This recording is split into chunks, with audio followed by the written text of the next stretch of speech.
So good evening everyone. Last class में हमने example number 5 कर लिया था। आज हम एग्जांपल नंबर 6 करेंगे। सो क्वेश्चन देखो क्या कह रहा है। एबीसीडी एक पैरेललोग्राम है।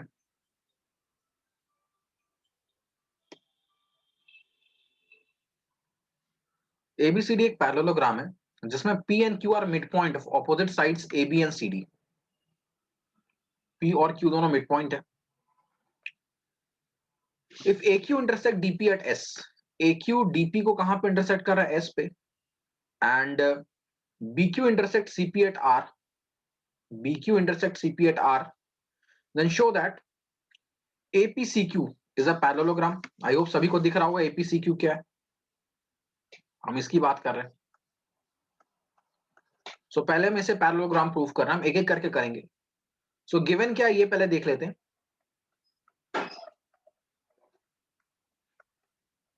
एबीसीडी एक पैरेललोग्राम है, ये दिया हुआ है। दूसरा क्या दिया हुआ है?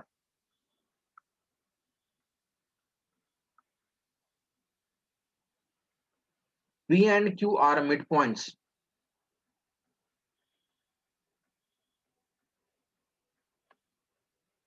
Of A B and C D. P और क्यू जो है वो ए बी और सी डी के मिड पॉइंट्स है रेस्पेक्टिवली।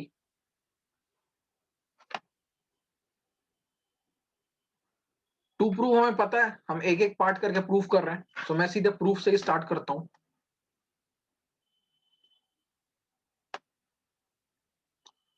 अब तुम्हें याद होगा मैंने बताया था कि किसी भी क्वाड्रिलेटरल को पैरेललोग्राम प्रूफ करने के लिए हमारे पास क्या क्या कंडीशंस होते हैं।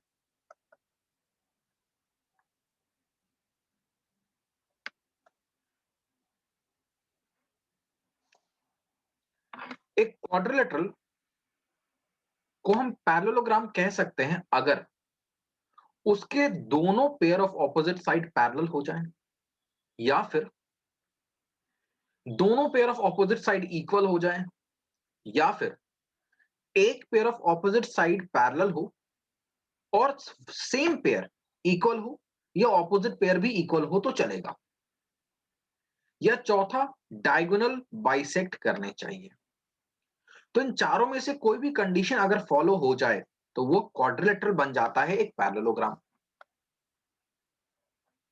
तो देखते हैं हमारे पास जो क्वाड्रिलेटरल दिया हुआ है एपीसीक्यू, उसे हमें करना है पैरेललोग्राम प्रूफ। ठीक है, एपीसीक्यू को पैरेललोग्राम प्रूफ करना है। कैसे कर सकते हैं ये देखो भाई। क्या मैं बोल सकता हूं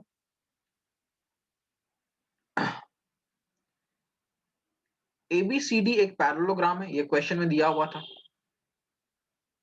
तो अगर एबीसीडी एक पैरेललोग्राम है, इसका क्या मतलब निकलता है कि AB is parallel to CD।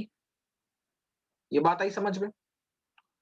अगर ABCD के पैरेलल है तो जो AP होगा वो भी CQ के पैरेलल होगा ना, क्योंकि AP और CQ जो है उन्हीं लाइंस के पार्ट्स है।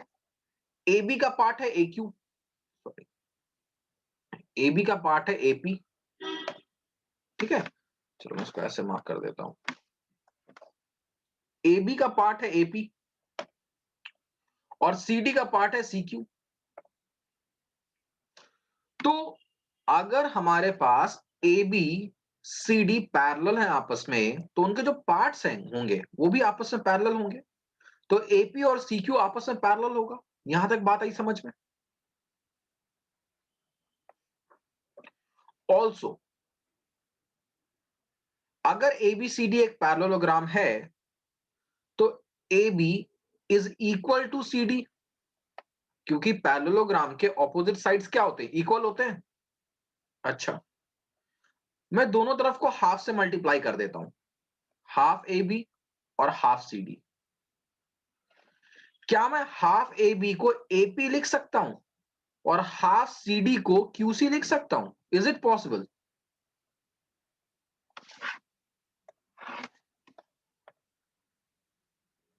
कैसे पॉसिबल है देखो भाई। Since P and Q are midpoints,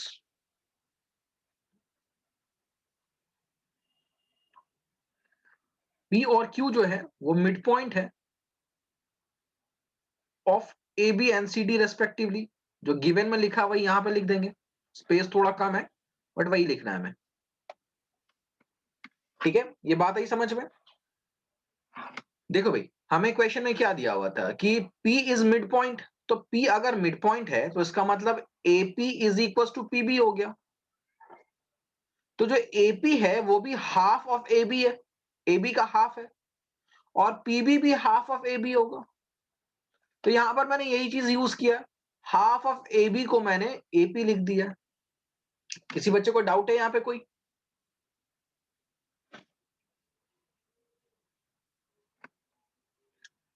चलो, तो अब देखो भाई, अब मैं लिख सकता हूं इन क्वाड्रिलेटरल APCQ। APCQ क्वाड्रिलेटरल की अगर हम बात करते हैं तो इसमें एक पेयर ऑफ साइड जो है वो पैरेलल है, that is AP is parallel to CQ, और वही पेयर ऑफ साइड इक्वल है। सो इन क्वाड्रिलेटरल APCQ, और इसको मैं ऐसे लिख देता हूं, इतना लिखने की जरूरत भी नहीं पड़ेगी, मैं सीधे यहां पे लिख सकता हूं फ्रॉम 1 and 2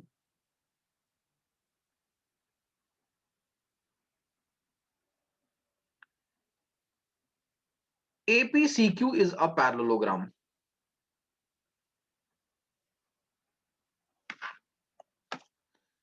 क्योंकि वन में मैंने क्या प्रूफ किया, वन में मैंने ये प्रूफ किया है कि AP is parallel to CQ, और टू में मैंने ये प्रूफ कर दिया कि AP is equal to CQ। तो पहले मैंने पढ़ा रखा है किसी भी क्वाड्रिलेटरल में, ठीक है, अभी मैंने दिखाया भी था वो स्लाइड को, किसी भी क्वाड्रिलेटरल में अगर एक पेयर ऑफ साइड इक्वल हो और वही पेयर ऑफ साइड पैरेलल हो तो वो क्वाड्रिलेटरल जो है वो बन जाता है एक पैरेललोग्राम। बात समझ में आ गई सभी को? चलो इसे कॉपी करके कंफर्म करो, और ये सेकंड पार्ट खुद से ट्राई करना है, सेम तरीके से होगा। मैं इसके लिए तुम्हें कुछ टाइम दे रहा हूं, कुछ मिनट्स दे रहा हूं। Try this second part, same method, same approach.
So how many of you are trying question number 2? Part 2 कितने बच्चे ट्राई कर रहे हैं? या should I explain part number 2 also? भाई चैट में मुझे बताओ.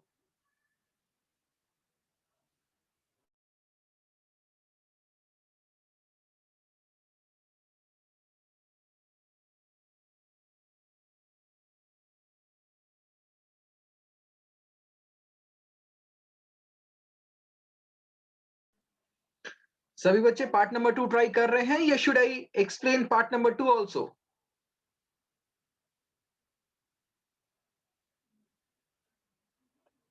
See, I don't want to ask you individually.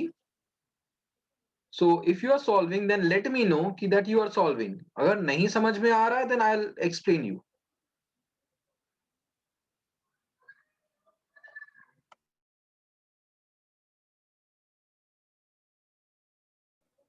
चलो मैं तुम्हें 2 मिनट और देता हूं, ठीक है? I am giving you 2-3 minutes more. Try करो, सेम पैटर्न पे वही बनेगा, ठीक है? सेम एग्जैक्ट सेम पैटर्न बनेगा. अगर नहीं बना, then I will explain to you, ठीक है? मैं 2 मिनट और दे रहा हूं उसके लिए.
चलो भाई पार्ट 2 देखते हैं, ठीक है? जिन बच्चों से हो गया वो चेक कर लो अपने तरीके को.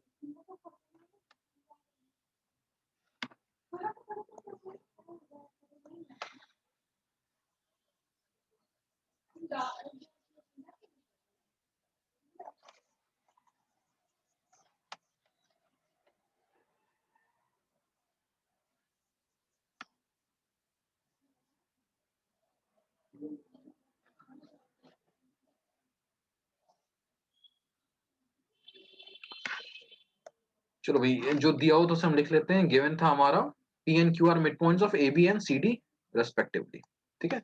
अब प्रूफ देखो, सेकेंड पार्ट को हम प्रूफ करें, ठीक है? सेकेंड पार्ट में हमें किसकी बात की जा रही है? D B D P B Q. So D P B Q तुम देख सकते हो यहाँ पे इस क्वाड्रिलेटरल की बात की जा रही है, ठीक है? तो इसमें रेड कलर से कर देता हूं.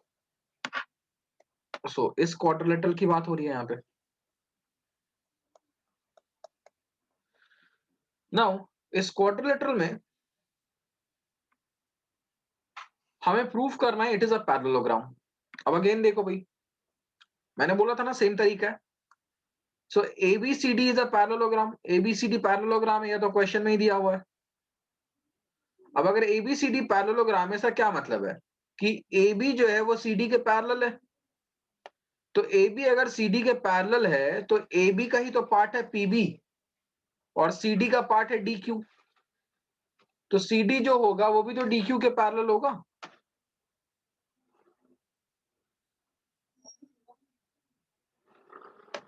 सी डी नहीं, सॉरी, जो बीपी होगा वो भी डी क्यू के पैरेलल होगा। बात आई समझ में? अगर ए बी पूरा सी डी के पैरेलल है तो ए बी का एक part that is BP, it will be parallel to D Q. ठीक है। ऑल्सो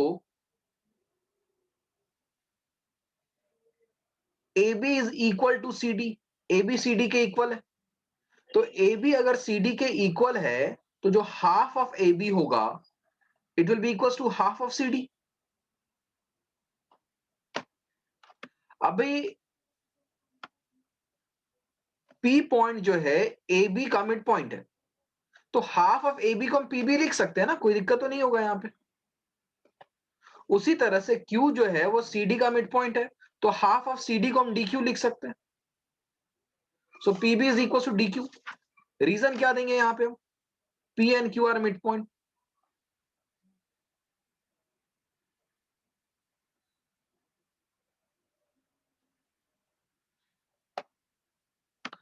भाई इसे मैं इक्वेशन 1 मान लेता हूं, इसे मैं इक्वेशन 2 मान, चलो 1 2 तो मान लिया, इसे मैं 3 मान लेता हूं, इसे मैं 4 मान लेता हूं। तो मैं सीधे लिख सकता हूं फ्रॉम 3 एंड 4।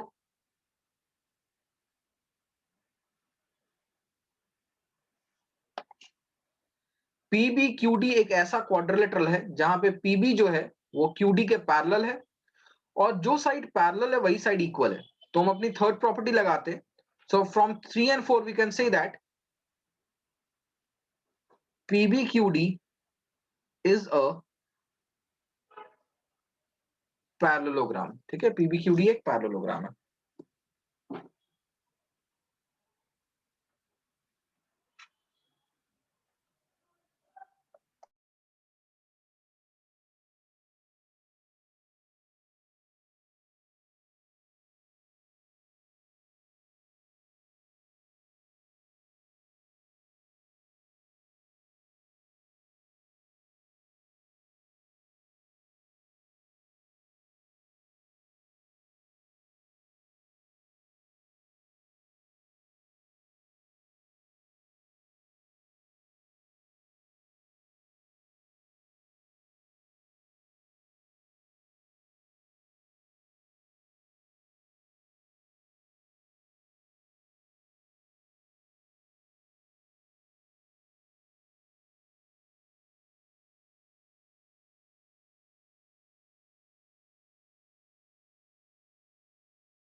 अब जिनका सेकंड पार्ट हो गया होगा वो थर्ड पार्ट के लिए ट्राई करो। PSQR इज अ पैरेललोग्राम करना है। PSQR is a parallelogram. ठीक है, सेंटर में है ये, इसे पैरेललोग्राम प्रूफ करना है।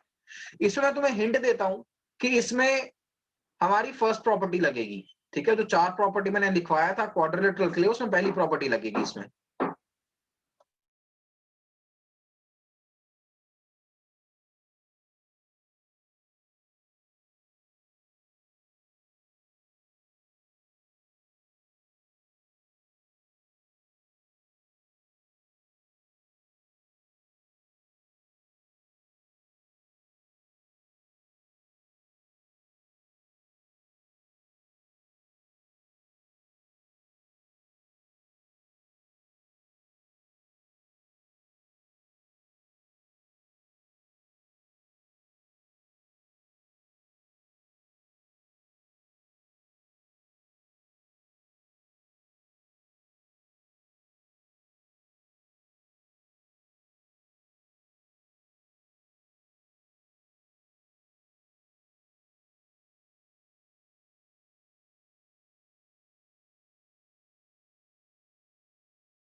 सभी बच्चों को ये सेकंड पार्ट हो गया, थर्ड पार्ट करें भाई।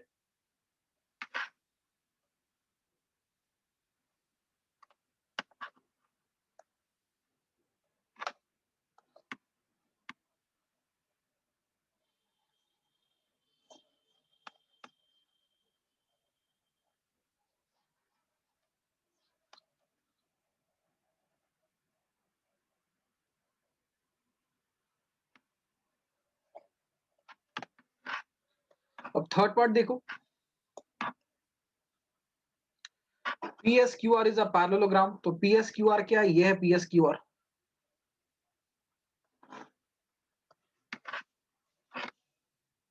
तो प्रूफ देखो, हमने पार्ट 1 में क्या प्रूफ कर लिया है? APCQ is a parallelogram. तो अगर APCQ पैरेललोग्राम है तो क्या मैं लिख सकता हूं कि AQ is parallel to PC? लिखा जा सकता है। ये पूरा जो होगा इस पूरे के पैरेलल होगा। अब अगर ये पूरा इस पूरे के पैरेलल होगा तो इसका एक हिस्सा है ये SQ, वो इसके भी पैरेलल हो जाएगा। तो अगर AQ जो है वो PC के पैरेलल है तो इसका मतलब SQ जो है it will be parallel to PR, क्योंकि SQ जो है वो AQ का पार्ट है और PR जो है वो PC का पार्ट है। I can write it.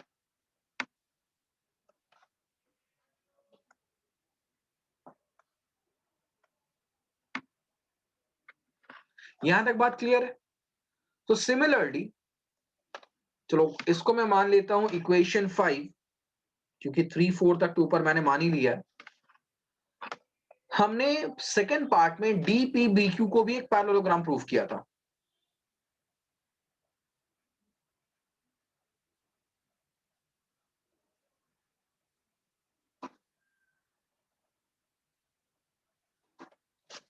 DPBQ एक पैरेललोग्राम है। तो अगर DPBQ पैरेललोग्राम है तो क्या मैं लिख सकता हूं DP is parallel to BQ? लिखा जा सकता है।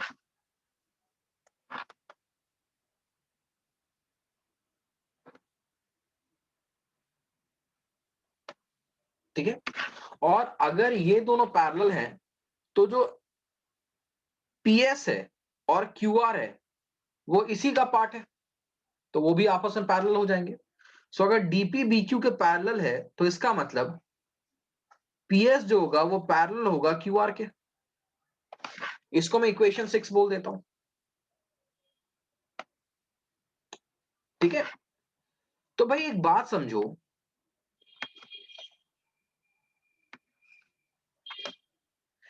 APC PSQR एक ऐसा क्वाड्रिलेटरल है PSQR जहां पर ये साइड इस साइड के पैरेलल है और ये साइड इस साइड के पैरेलल है। तो मैंने फर्स्ट प्रॉपर्टी में ही बताया था, एक ऐसा क्वाड्रिलेटरल जिसमें opposite pair of sides parallel होंगे उस क्वाड्रिलेटरल को हम क्या बोलेंगे? पैरेललोग्राम बोलेंगे। तो फ्रॉम 5 and 6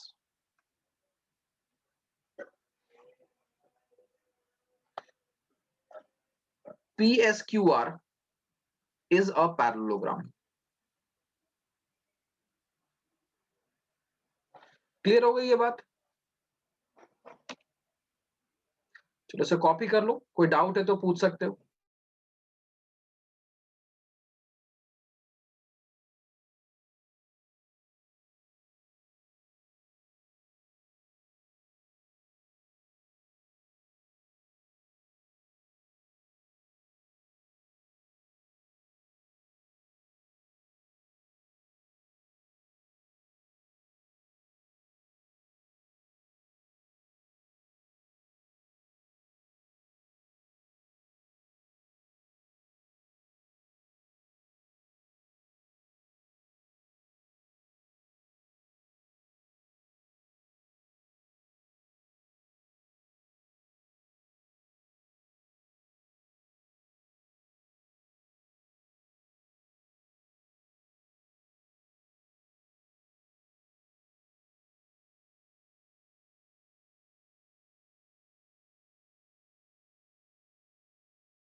सो मैंने एग्जाम्पल 5 जो है वो होमवर्क दिया था, कितने बच्चों से एग्जाम्पल 5 हो गया?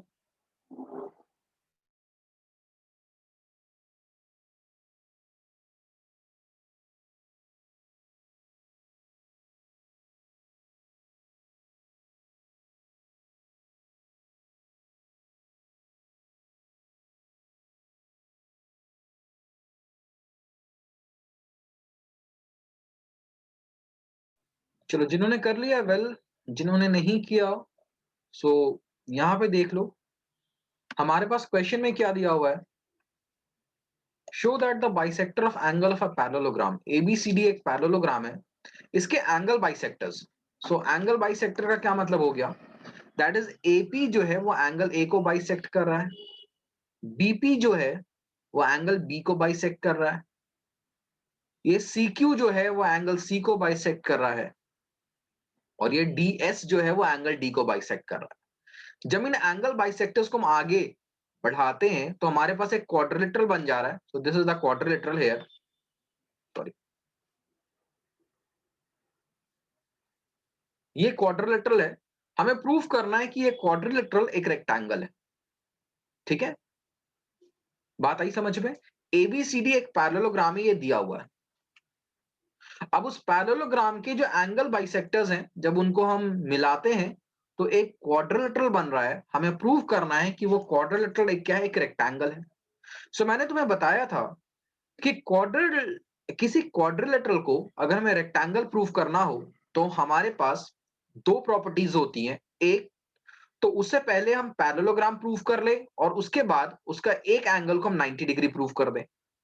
ठीक है, दूसरा तरीका हमारे पास क्या होता है कि हम उस क्वाड्रिलेटरल के सभी एंगल्स को 90 डिग्री प्रूव कर दें। तो अगर उस क्वाड्रिलेटरल के हम सभी एंगल्स को 90 डिग्री प्रूव कर देंगे तब भी वो रेक्टेंगल प्रूफ हो जाएगा। ठीक है, तो ये कुछ चीजें हैं जो तुम्हें हमेशा दिमाग में रखनी है, तभी जाके तुम क्वेश्चन इस चैप्टर के सॉल्व कर पाओगे। सो हम यहाँ पे इस प्रॉपर्टी को इस्तेमाल करेंगे कि a quadrilateral is in which all the angles are right angle is a rectangle. ठीक है, सो गिवन ये लिखो, उसके बाद फिर हम आगे बढ़ते हैं।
सो अब इस क्वेश्चन को सॉल्व करते हैं। ठीक है, आई होप सभी ने ये चीज लिख लिया होगा।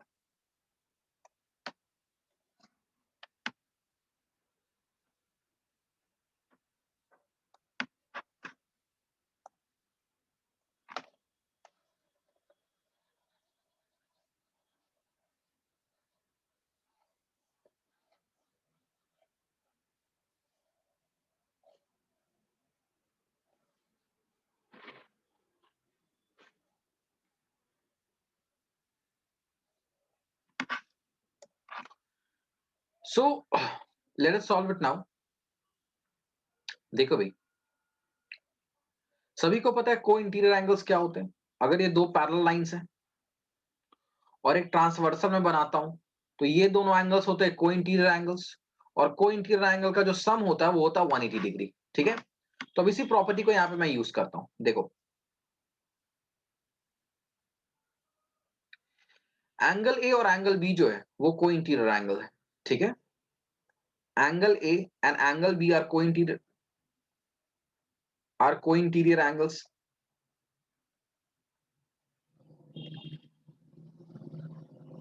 इसके पहले मैं ये भी लिख सकता हूं, AD is parallel to BC। इसका मतलब एंगल ए और एंगल बी को इंटीरियर है, तो it means that angle A plus angle B is equal to 180 degree. अब दोनों तरफ मैं हाफ मल्टीप्लाई कर देता हूं।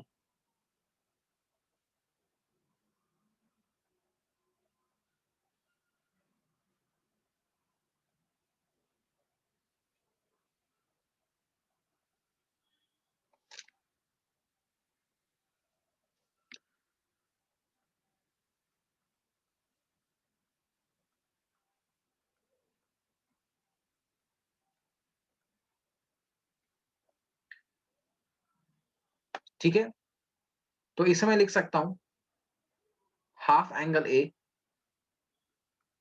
Plus half angle B is equal to 90 degree. चलो, सो देखो भाई, अब ये हाफ ऑफ एंगल ए को है ना, मैं यहां पे इससे नाम दे देता हूं। चलो, नाम से बेटर है मैं इसको एंगल 1 बोल देता हूं। ठीक है, क्योंकि नंबरिंग से रिकॉग्नाइज करना थोड़ा इजी हो जाता है, और इसे मैं एंगल 2 बोल देता हूं। So half of angle A को मैं लिख सकता हूं एंगल 1, और हाफ ऑफ एंगल बी को मैं लिख सकता हूं एंगल 2। ये हो गया 90 degree.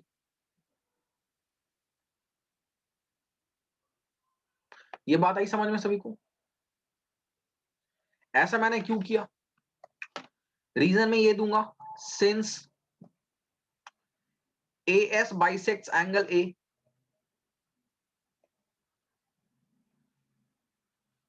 and BQ bisects angle B। तो अगर ये एंगल बाइसेक्ट हो रहे हैं, तो जो एंगल 1 है उसको मैं एंगल ए का हाफ मान सकता हूं, और उसी तरह एंगल 2 को एंगल बी का हाफ मान सकता हूं। ठीक है,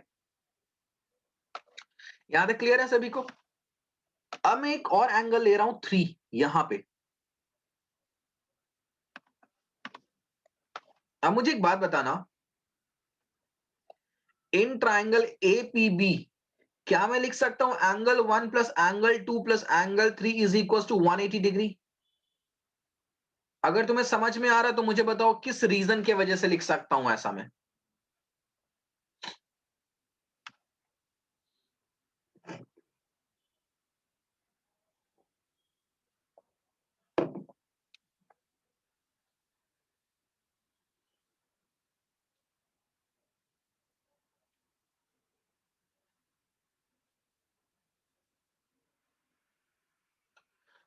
भाई देखो, ट्राइंगल्स में तीनों एंगल का सम 180 डिग्री होता है। इसका रीजन क्या होता है? Angle sum property.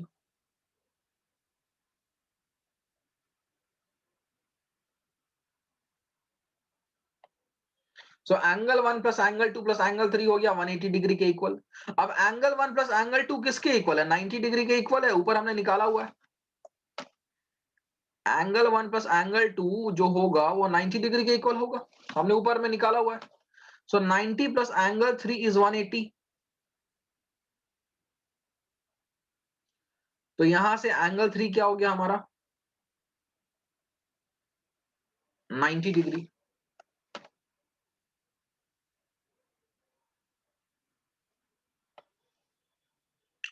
बात आई समझ में?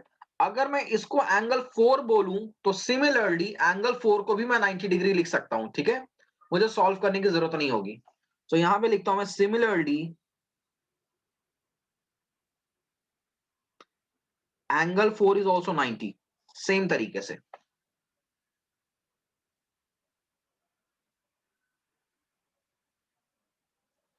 बताओ भाई, यहां तक बात समझ में आई? फिर हम आगे बढ़ते हैं।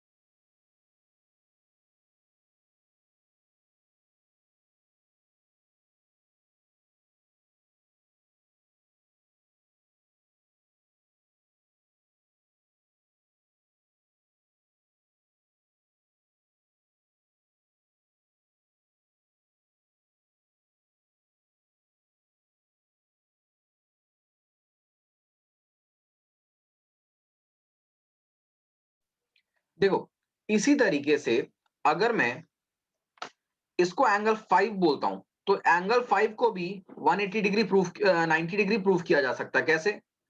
हम इस वाले ट्राइंगल में इसको 90 डिग्री प्रूफ कर देंगे और वर्टिकली ऑपोजिट होने की वजह से ये भी 90 डिग्री हो जाएगा।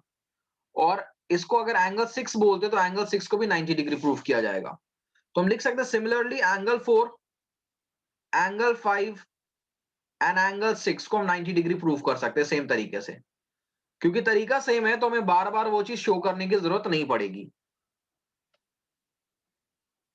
ठीक है? So now finally we will write 10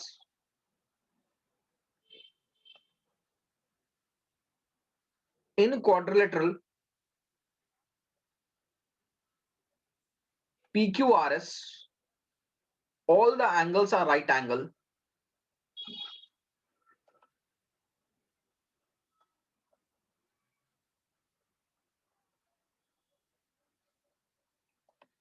So PQRS is a parallelogram. Sorry, PQRS is a rectangle.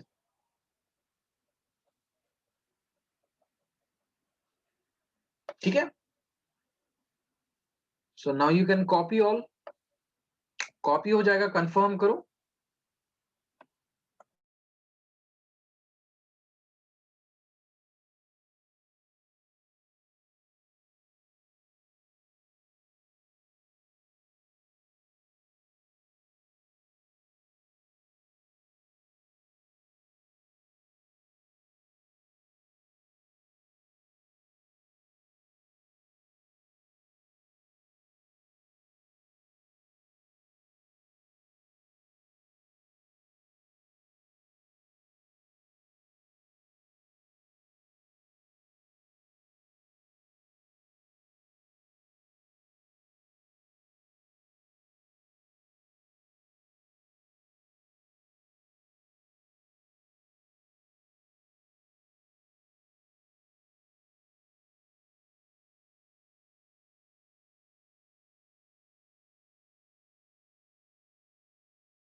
So kids, we have completed this whole exercise and related example.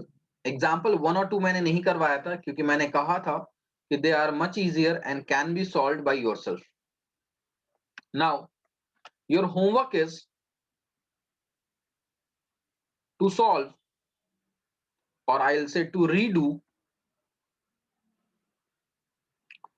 all examples plus exercise question. ये जो first exercise है इसके सभी question को दोबारा करना है। ठीक है? क्लास वर्क के अपार्ट एंड सबमिट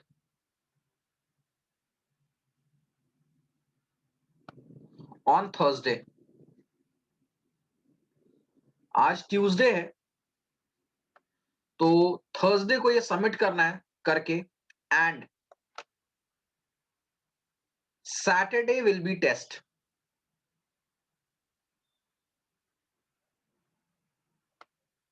इन सभी का सैटरडे को टेस्ट होगा।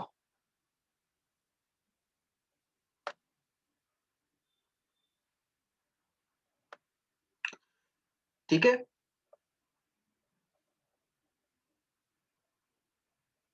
किसी बच्चे को कोई डाउट है, कुछ पूछना है?